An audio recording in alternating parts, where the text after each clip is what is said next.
performance is what we expect to see. You just have to show it and you have to put it into play. Yeah, spot on. I think you're right. I think I echo that sentiment that Razor Edge is definitely a team I want to see do better. I want to see them do well. Another Super Eastern Circle. This is wild. We've been seeing these so often now. I'm kind of surprised, and I wonder if it ends kind of where we've seen before. Oh, Rich, this would be a kill after your own heart, really, wouldn't it? My favorite weapon. Go on, do it. Do it. Do it. Miss it. One more tick of damage on that thing, and I'll run it late game. Just make it knock a level 2. I think it'd be a bit OP, but I would run that baby all day long. That is a... I love anything that's just... any kind of Smith & Wessons. We've spoke about this before, to be honest with you. Any old style bolt action rifle. I love their aggression. I love seeing how it worked out for them on Miramar specifically. So this is going to be a really nice test for them as to what they can actually achieve here. Rupture becomes the first victim of the game, unfortunately by his teammate. BSD just gives him a cheeky knock. It's not a problem. They are central. There's no one really around compared to life coming through that final game. This is what they're capable of. In terms of the actual performances that we've had so far, it's not been great. Just because I think they play too passive is what I'm trying to get at. I was like, oh my word, that is a pull-up and a half. Welcome to the party, my friends. We wanted to see something from Raise Your Edge, and one player left standing in 10 minutes of the game is absolutely not it. No, it is definitely not. Northern Lights manhandling them away from that compound, and that was a classic Razor Edge compound. Roll your mind back to the Chris era where you used to be in there with that Car 98 and everything else. Not to be the case anymore. Na'Vi getting their first bit of contact in the north against the Penguins. Na'Vi have walked through that. Seen better luck next time losing out on a player. Some of these teams now on the extremities definitely getting the first bit of attention, first little bit of contact, but it's dribs and drabs, barring Raise Your Edge, who just lost out on 3 players. Yeah, that ain't good. But it's also quite open. You've got little bits and pieces to work with, but it's not brilliant. Now, actually, the Penguins just found Bestelok. That's a big loss for Na'Vi. He's kind of their point man, and Na'Vi, I don't think they can recover this either. Kemba can definitely put down some fire, keep him humble, but yeah, there's the flush. Zorf is going to find that, and the Penguins, again, not huge performers yet. We haven't seen, that height of maybe what they could bring. They're kind of sitting around, where are they? 18th, 21 points, currently tied with Ent. So put it in perspective, it's, they're surrounded by some pretty big teams down there in the lower regions of this run. But yeah, finding Vestelok is a big pickup, and they've already lost. There goes Nail Up. First team out. That's got to be, a real rough bit of feedback for the morale. You said it.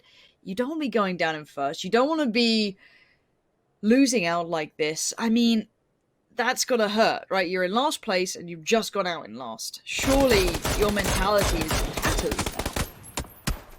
Yeah, it's a total of, so far for them, if you want to class this as one of the games, which you very well do, they're on the 7th now and they've got 7 kills. They're averaging 1 kill per game at present at Raise Your Edge. It's not good enough. I feel sorry for the boys. They've got to do something. They've got to pull it out of the bag. Again, like last week, me and you were screaming Nailup's name because he was just bodying everybody. The one game where he had, 10, 12 kills at one point? It's a night and day scenario. We'll see how game 2 fares better for them. It could just be one of those things where you just forget about it, shake it off, rinse and repeat, go again, try something else. Neps, though, fighting tooth and nail to keep a hold of this compound. All 4 players still on the feet. Not to be said, the same. Ooh, bit of a wall peak wonder. Gun goes up in the air and unfortunately can't commit towards the second knock. Arm and left straggling. Don't think there's a res possible there. Not entirely. Adepts really held that quite well. They didn't seem too panicked with the whole squad pulling up on them. And actually, for Adepts, they could sit in this 2-2 if they get that res, which I'm sure they will.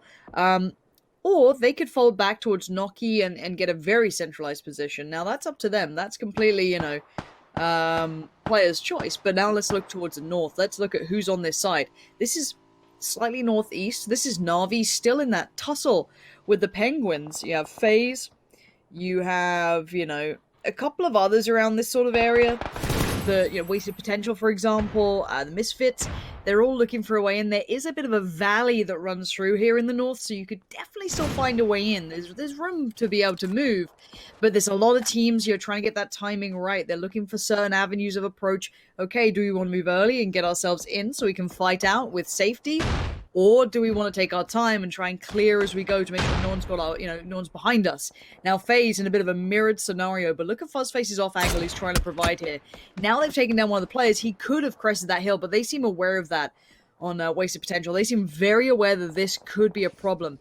Now, in the other side, Senya has found Zorf, so that's vengeance for losing out on Bestelok earlier. So that's a nice little trade back in. So Na'Vi evening it up. I think that might be a 3v3 now. And knowing Na'Vi, they'll start to push on that. They'll start to work that out because they know there's a time limit on this. They're not currently in the new zone. FaZe, same scenario. They want to get some pressure building. They want to move faster. The Penguins disengage. They're heading towards Ents this time. Surely Ents are going to mop this up. You'd have thought so. But all these teams that are fighting on the edge know that they have to be quick, because once they're done with this, others will be arriving on the scene. FaZe Clan needs to deal with Wasted Potential, because the Na'Vi have to make the move. Same goes for Ents. Once they've cleared out the Penguins, which they have done, they then need to turn and face towards Tempest, who are currently in the middle with a very, very strong compound. I'm surprised a lot more of these teams didn't edge towards the south, given the fact that generally we get a lot more bodies move from the south and transition down there, given the fact of where the position was. But people are making it work. FaZe Clan moved on to WP, again, for good reason, because they need to move fast for the next target that will be coming their way. Ents or Na'Vi, who falls to FaZe next? Who lines up within their sights? They don't really have to attack anybody at range for now. Ticks do with the initial knock, but there is a response. Then you see Sid puts him down, that forced him now to go for the res. Kemba, up close and personal. I don't think they realized he was so close. 1 HP, can't go towards the blue, can't. If he gets touched by that thing, it's going to kill him instantly. Kemba's in all kinds of trouble. He's on the run. He can't even get time to get the heal off. He's trying to get it done. Oh my god. No, Kemba, keep going. Keep going, buddy. Keep moving. Ents are going to be looking this way as well. You got FaZe on the other side. Kemba's sweating bullets here. Oh my gosh, it's so close. He's made it. He's good. He's fine. He's fine. He's going to get the heal off. Senya in the meantime is way out in the blue, and Na'Vi normally pretty good at keeping their composure out in the blue, working in a little later. This time, too many teams in their way. They kind of ran into a full squad event. You had FaZe on the other side. They had to fight the Penguins. They struggled. There was too many teams there for them to handle. Now, Red Zone, a team that caught our attention, certainly got chats. I know Atomical is a fan favorite right now, but they've moved in very central, found a nice little dip. Even got a crate if they feel, if they feel like being bold about it all. They can go and pick that up. Now, I don't know how safe this is. That's what we've got to look at. Is there high ground that's looking for this, or have they just nabbed a perfect position? Right for their own side of the circle, with the southeast being so populated.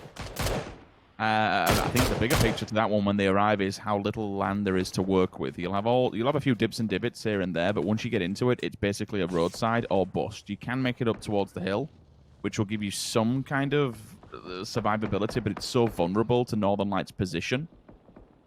I don't really know where you go next. You've got to clean this one up, get it done. Wasted Potential just says, nope, had enough. So Mollers himself to deny any points for anybody. If whatever works for you, fair play. Still early on and probably could have sent it forward and maybe fought someone. She created with an AUG. Straight onto our back of the can. We'll continue now. And this is that roadside that I was speaking about. You're probably going to have to go a little bit further uphill before setting up shop because of how open it is. It's a very prone area. Kemba's still keeping FaZe Clan busy. They've not fully committed to the circle just yet. They're very aware that there are fights opening up around them. And again, they're in a position where it's not the safest and greatest point in the world. Once they come down that hill, they'll have the smokes and they'll have the utility, one would assume. But they will have to fight at the compound against the depths. The only thing that worries me about a depths, Lauren, is are they aware of what's coming around the corner? I'm more worried about this Ents and Tempest fight. Tempest had such a prime position, and now Ents have kind of crept up. They've worked their way in, and they're right there with them. Come on. On the side, though, looking for a way to kind of avenge his fallen teammate of Pixel, but not many angles to work with here and not in the new zone. They've got to work way forward, but has he been able to isolate where Ensar mentally? He might have worded out, and that might be a pretty good nade. It is. Gonna get the flush on Tixu. Now you've got Clib, you've still got Wookie Bookie, all here looking for a way to get back. And look at these fine angles they're trying to work with. AK to hand, Tommel has to do some work, but he's got teammates beside him. They can try and switch this round on it, swing a little south on them. See if they can pin them back to the blue again. Circle going to force him a little further forward. Squeaky out in the open. Flushed out, forced out by the nade. Diggory's there as well. And they're looking for a trade back in, but you can see Tempest not giving them one. Tempest being quite collected, quite calm. But they also want to clear this out. You can see Diggory definitely saw Tommel's barrel of the gun there. So try to get some shots through, but Tempest are getting closer and closer. Step by step, trying to eliminate the Finns here. Where's Rustamar in this? Is he helping out? Is there a good off angle? There is. That's caught Tommel. Now, Wookie Bookie trying to find one back. It's that back and forth. If you're Tempest, you want to keep Tommel alive. 3 players is pretty important here. Walkie 2-on-2 scenario. I don't think either of these players that currently are present ready for how things will be unfolding. The instant flush comes through. There is a joint effort to push towards it. Tommel, will they be able to get him back on his feet in time? Probably not, given the circle's already moving. Take his meds, take his utility, and carry on the push. We spoke about FaZe Clan's push. This has worked out fine. They've actually scared off Adepts. Adepts have run from this. I am surprised they didn't stand their ground and fight it. Whether or not they didn't feel confident or not's a different question, but they're in a very weakened position now. Yes, they are more central than what they were previously, but it's still... Oh, it's nowhere near as good as the compound they were holding before unless they want to get involved. I've seen them push up hard here against Northern Lights. Northern Lights, the first one to answer, though. The deep finds Sumsy. Instant just retaliation here. Steps up to the challenge, and I like it. Low ball grenade.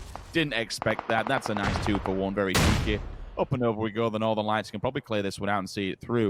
And Adepts are probably questioning themselves. Why do we move from that compound? Why do we sit and fight? Because now it comes down to Noki, the lone man band, the lone ranger, to try and hold on for placement. Yeah, and I'm liking this game. You know, I want to see more from Northern Lights. Maybe this is the time I get to see it. We still have FaZe, Red Zone in this, and I said Red Zone, they're getting beaten up by FaZe who've worked their way in. Red Zone being dived in on everyone. Northern Lights coming in, stealing some of those points. Mackendar goes down. A couple of the others all starting to fall, but Northern Lights have caught the attention of FaZe. Nice work. Was that Fuzzface? I think you got that. I'm hearing the mini, and wasn't sure it was Uber or Fuzz, but yeah, so it looks like the Wildcats have opted to face off against FaZe, which I guess pick your poison, right? Who would you rather feed here? And maybe they're going to be kind and share the wealth, and it looks like Northern Lights wanted a bit of that, but BSD gonna give it up to the blue there. FaZe do get one of the two, and now we can see everything starting to unfold. Kemba and Noki still sitting super quiet, super passive, playing for positioning. Second place. If he's forced to fight, he has to decide when's the right time to do so. Is a flush worth it? I don't know. That's the debate, right? So let's see where we're at. Now, Northern Lights, their ridgeline runs pretty close to that center point. They're going to be pretty comfy on this. Kemba's decided it's go time now, and Gustav's received the pointy end of the stick. Kemba has now thrown a spanner in the works for FaZe, and Northern Lights could springboard off the back of this. They should start looking at how do we secure our route forward. Do they fall foul to a similar situation? Does Noki maybe get one, or are they going to be aware of this? They've kind of slowed down the roll here. Kemba and Noki have both gone to that western side. Now, FaZe, they are stuck. They're stuck on the southeast, but let's see what their terrain's like. Do they have the utility? Here we go. Noki's found Kemba. That's going to be Kemba. Oh, no, Noki. No, and 80 just got the nade. Kemba's the one-man machine. Northern Lights had just eyed him up. 3 players pushing at him. He wants none of this. Can he even survive long enough? Can he take anyone else with him? No, he gets put down. Na'Vi get 3rd place. Well played to Kemba to secure that, but it's definitely cost players their positions, their numbers. FaZe called out. This big rotation has just completely spun it around. Perfectus finds Uber, and now it's just Fuzzface and 80.